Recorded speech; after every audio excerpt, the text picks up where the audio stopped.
boss. Asan mga kabaklas? Good morning. So ito, papakita lang ako sa inyo ng contactor, parang contactor. So ang tawag dito ay substarter po ito. Dito po nagagali yung supply papunta dun sa drive motor namin, yung kulay green na yan. Drive motor ng aming compressor. So ang supply niya is nanggagaling dito sa aming substarter. So 3 piece siya na 440.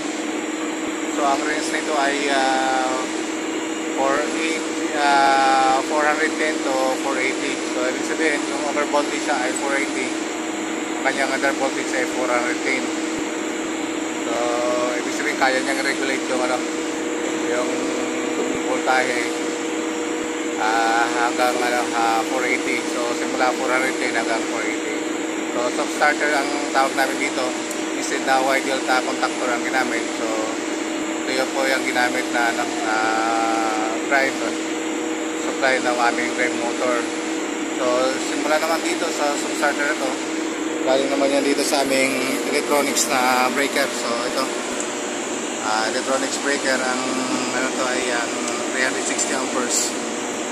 So ito mga boss, sensitive to masyado itong klase ng breaker. Itong dalawa na to masyado itong sensitive. So counting 5 ampere lang ito or counting unit ng linya ay automatically i-drive off niya o magkakaroon ng magkakaroon ng mga imbalances.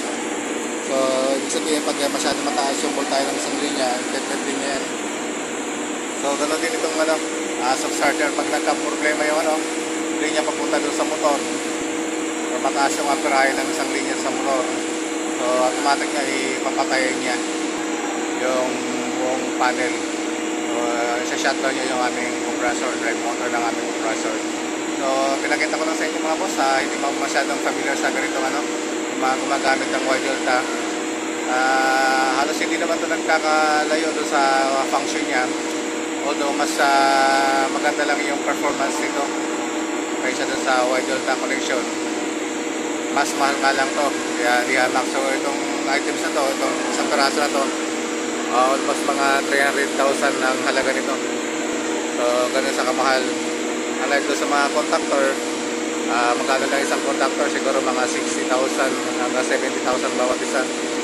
So malaki ang difference kaysa dito. So ito naman, marami kasi itong parameters mga boss. So marami siyang safety precaution. So marami siyang safety pagdating doon sa motor natin. So hindi basta-basta masusunog yung motor.